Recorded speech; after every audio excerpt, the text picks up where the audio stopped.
Good morning प्यारे बच्चों। पिछले वीडियो में हम लोगों ने अध्याय 1 को ही पढ़ा था, जो आधा पढ़ा था आधा बचा हुआ था। आज हम लोग फिर अध्याय 1 पढ़ेंगे क्लास 6 का JCRT पुस्तक का। तो इसके अंतर्गत हम लोग क्या पढ़ेंगे आज बच्चों? सबसे पहला हमारा जो पॉइंट है वह क्या है? संख्याओं का नाम एवं उसका प्रसारित रूप। दूसरा, बड़ी संख्या लिखने में अल्प विराम का प्रयोग। और तीसरा हम लोग पढ़ेंगे संख्यांकन की भारतीय एवं अंतर्राष्ट्रीय पद्धति। इसके अलावा इसमें दो चीज़ और छूट जाएगा, एक कोष्ठक और दूसरा रोमन संख्या, वो हम लोग अगली वीडियो में पढ़ेंगे।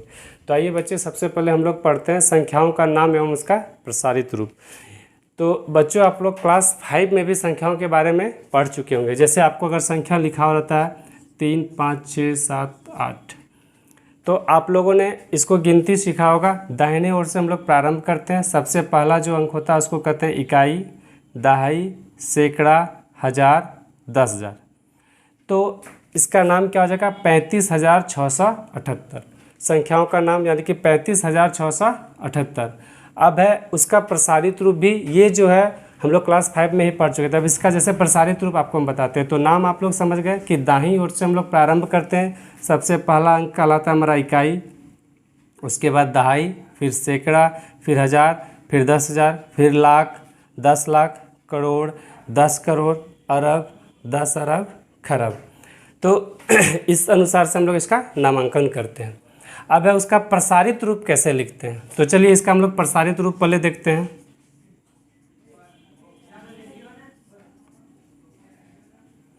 तो बच्चों फिर वही प्रोसेस करेंगे हम लोग। दाहिने ओर से स्टार्ट करते हैं, इसको प्रारंभ करते हैं। इकाई, दहाई, सैकड़ा, हज़ार, 10,000। यानी कि यह जो 35 आया ये हमारा टोटल ये कितने पर आया? 10,000 पे। तो इसको हम लोग क्या लिखेंगे? 3 10,000 पे आया तो 3 गुना 10,000 प्लस, अब 5 का पोजीशन हम लोग देखते हैं। इकाई, दहाई, सैकड़ा, हज़ार, तो 5 गुना 1,000 प्लस 6 का पोजीशन देखिए। इकाई, दहाई, सैकड़ा, तो 6 गुना 100 प्लस 7 इकाई, दहाई, 7 गुना 10 प्लस 8 इकाई पर है तो 8 गुना 1। ये इसका प्रसारित रूप हो गया। इसको जब हम जोड़ेंगे तो यह इतना ही हमको मिलेगा। तो किसी भी संख्या का प्रसारित रूप लिखने के लिए हम लोग बच्चों क्या करते हैं? सबसे पहले उसका स्थान को देखते हैं कि वो किस स्थान पे है। उस स्थान का जो मान होता है उससे उसको गुना कर देते हैं, फिर जोड़ते हुए अगली संख्या के स्थान को लिखते जाते हैं। जैसे उसको फिर से एक बार हम समझा दे रहे हैं आप लोग को। यहाँ से अगर हम लोग प्रारंभ करते हैं तो ये हो गया इकाई, दहाई, सैकड़ा, हज़ार, 10,000। यानी कि 3 जो है वह 3 किस स्थान पे है? 10,000 के स्थान पे। तो 3 को हम लोग कितना से गुना कर दिए? 10,000 से। उसके बाद आइए 5 का स्थान ढूंढते हैं। इकाई, दहाई, सैकड़ा, हज़ार, तो 5 हज़ार के स्थान पे है तो इसलिए इसको हम लोग 1000 से गुना कर दिए। इसी तरह आगे करके इसको लिख देते हैं। तो यह हो गया प्रसारित रूप। तो पहला आप लोग को समझ में आ गया बच्चों, संख्याओं का नाम एवं उसका प्रसारित रूप। इसके बारे में आप लोग 5 में भी थोड़ा बहुत पढ़ चुके थे, इसलिए यह समझने में आसानी होगा। अब अगला जो हमारा पॉइंट है वह है बड़ी संख्या लिखने में अल्प विराम का प्रयोग। जैसे अभी यही एक संख्या लिखे हैं, जैसे ये एक संख्या लिखा हुआ है। अब इसमें अल्प विराम का प्रयोग करना है। तो अल्प विराम का जो हम लोग प्रयोग करते हैं वो दो तरीके से होता है, एक भारतीय पद्धति और एक अंतर्राष्ट्रीय पद्धति, जो नीचे का पॉइंट है हमारा। तो अभी हम लोग भारतीय पद्धति से, जैसे इसमें अल्प विराम का प्रयोग करना अगर करें तो भारतीय पद्धति में सबसे पहले हम लोग 3 अंक के बाद विराम लगाते हैं, मतलब सैकड़ा के बाद। जैसे इकाई, दहाई, सैकड़ा, तो यहाँ पे हम लोग लगा देंगे।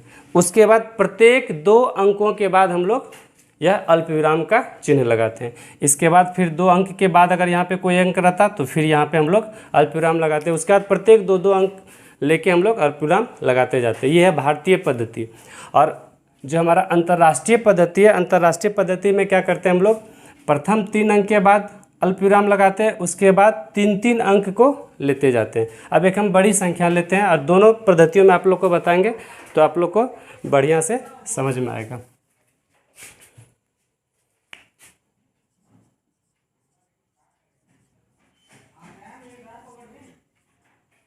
चलिए एक बड़ी संख्या लिए, अब इसको हम लोग अल्पविराम का प्रयोग करते हैं इसमें।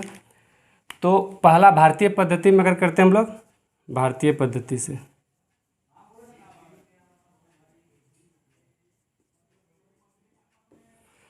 तो आइए इसमें अल्पविराम लगाते हैं हम लोग। तो इकाई, दाई, सैकड़ा, 3 अंक के बाद पहला अल्पविराम, उसके बाद क्या करना है, प्रत्येक 2-2 अंक के बाद अल्पविराम लगाना है। तो ये 2 अंक, इसके बाद अल्पविराम लगेगा, फिर ये 2 अंक अल्पविराम लगेगा, फिर ये 2 अंक यहाँ पे अल्पविराम लगेगा। ठीक, ये हो गया भारतीय पद्धति में अल्पविराम का प्रयोग करना, कि कोई भी बड़ी संख्या लिखा हुआ रहेगा तो उसमें अल्पविराम का कैसे प्रयोग करते हैं। अब इसको पढ़ेंगे कैसे, तो इकाई, दाई, सैकड़ा, हजार, 10,000, लाख, 10 लाख, करोड़, 10 करोड़, अरब। तो ये कितना हो गया, 5 अरब 76 करोड़ 28,93,214। ठीक, फिर से इसको देख लीजिए, इकाई, दाई, सैकड़ा, हजार, 10,000, यहाँ पे 10,000 है। अगर आप भूल जाएंगे तो उसको लिखते जाइए कि यहाँ पे आ गया हमारा 10,000, ऐसे भी आप कर सकते हैं बच्चों, 10,000, फिर इकाई, दाई, सैकड़ा, हजार, 10,000, लाख, 10 लाख, यानी कि यहाँ पे ये क्या आ गया 10 लाख, फिर करोड़, 10 करोड़, यहाँ पे आ गया आपका 10 करोड़, इसको आप छोटे में लिख भी सकते हैं, और उसके बाद अरब। तो अब जब इसको बोलने रहेगा तो 5 अरब, अब चूंकि ये दोनों मिलके 10 करोड़ बनाए तो 5 अरब 76 करोड़ 28,93,214। ये हो गया भारतीय पद्धति में अल्पविराम का प्रयोग।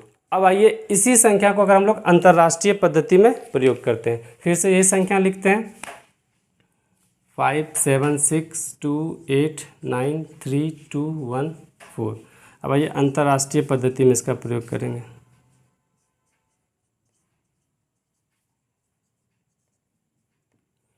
तो अंतर्राष्ट्रीय पद्धति में सबसे पहले 3 अंक, 1 2 3 अंक के बाद अल्पविराम, फिर प्रत्येक 3 अंक के बाद, जैसे इसमें 2 अंक के बाद हम लोग दे रहे थे, इसमें प्रत्येक 3 अंक के बाद देंगे, 1 2 3, फिर 1 2 3। अब इसमें इसको पढ़ेंगे हम कैसे, तो हम लोगों ने अंतर्राष्ट्रीय पद्धति में 3-3 अंक के बाद कॉमा लगाना था, 1 2 3 यहाँ कॉमा लगा, फिर 1 2 3 यहाँ पे, 1 2 3 यहाँ पे। अब इसको पढ़ेंगे कैसे बच्चों, देखिए इकाई, दाई, सैकड़ा, ठीक, उसके बाद ये हजार होगा, तो ये तीनों संख्या एक साथ लेना है हमको, 893,000। ठीक, इसमें क्या लेंगे बच्चों, 893,000। उसके बाद जैसे ये तीनों संख्या फिर एक साथ लेंगे, 3-3 अंकों का जो हम लोग ये लगा के कोमा लगा रहे थे, उसका मेन मतलब यही था कि ये 3 अंक को हमको एक साथ लेना। जैसे इकाई, दाई, सैकड़ा, यहाँ पे हजार आया, तो ये टोटल हमारा क्या पढ़ाएगा 893,000। अब आगे वाला संख्या इसको कैसे पढ़ेंगे, तो इकाई, दाई, सैकड़ा, हजार, 10,000, लाख, 10 लाख, 10 लाख आया, तो 10 लाख बराबर हम लोग 10 लाख बराबर होता है 1 मिलियन। 10 लाख बराबर बच्चों क्या होता है 1 मिलियन।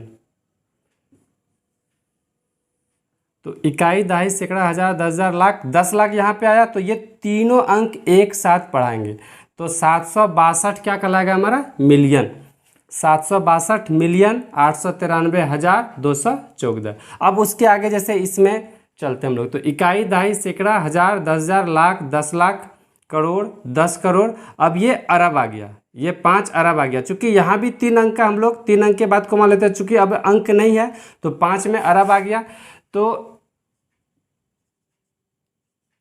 1 अरब बराबर होता है 1 बिलियन।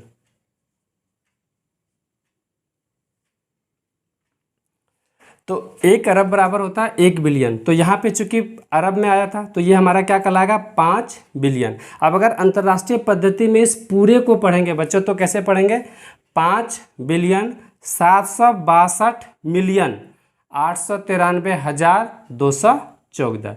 अब देखिए ये तो हम लोग 3-3 का अंक लगाए, यहाँ पे 1 अंक था। अब अगर इसी संख्या को हम यहाँ से तोड़ देते हैं, ब्रेक कर देते हैं, इधर वाले को हटा देते हैं, सिर्फ इतना संख्या लेते हैं 2893,214, और इसको अंतर्राष्ट्रीय पद्धति में अगर हमको कोमा लगाना और पढ़ना है तो कैसे पढ़ेंगे। तो सबसे पहले हम लोग 3-3 अंक के बाद इसमें लगाते हैं अंतर्राष्ट्रीय पद्धति में, तो 1 2 3 यहाँ पे कोमा लगा, फिर 1 2 3 यहाँ पे कोमा लगा। अब देखिए बच्चों इसको कैसे पढ़ेंगे, इकाई, दाई, सैकड़ा, हजार, 10,000, लाख, 10 लाख। तो चूंकि 10 लाख कहाँ पे आया 2 पे आया, और 10 लाख बराबर क्या होता है 1 मिलियन, इसका मतलब ये कितना हो जाएगा 2 मिलियन, ये क्या हो जाएगा 2 मिलियन। अब आगे 893 को क्या पढ़ेंगे, तो इकाई, दाही, सैकड़ा, हजार, यहीं पे रुक जाना है। अब कहिएगा 1000, 10,000, लाख यहाँ पे आया तो 8 लाख नहीं, चूंकि 3 का समूह लेके इसमें चलते हैं तो लास्ट वाला में जो समूह हमारा जो आएगा गिनती में वही लेंगे। तो लास्ट में क्या आता है हमारा, इकाई, दाही, सैकड़ा, हजार आया, यानी कि 893,000। इसको क्या कहेंगे, 893,000। और उसके बाद इधर तो आप लोग इकाई, दाही, सैकड़ा है तो 214। तो समझ गए बच्चों आप लोग अंतर्राष्ट्रीय पद्धति में और भारतीय पद्धति में लिखना है। अब इस पर आधारित प्रश्नावली 1.3 होगा आपका, आप लोग बना लीजिएगा। इसमें 2 चीज़ छूटा हुआ, एक कोष्ठक और एक रोमन नंबर, वो हम अगली वीडियो में बता देंगे। इसमें ही बता देते बच्चों, लेकिन वीडियो की लंबाई काफ़ी लंबी हो जाएगी तो फिर आप लोग को दिक्कत होगा, इसलिए हम अगली वीडियो में बता देंगे।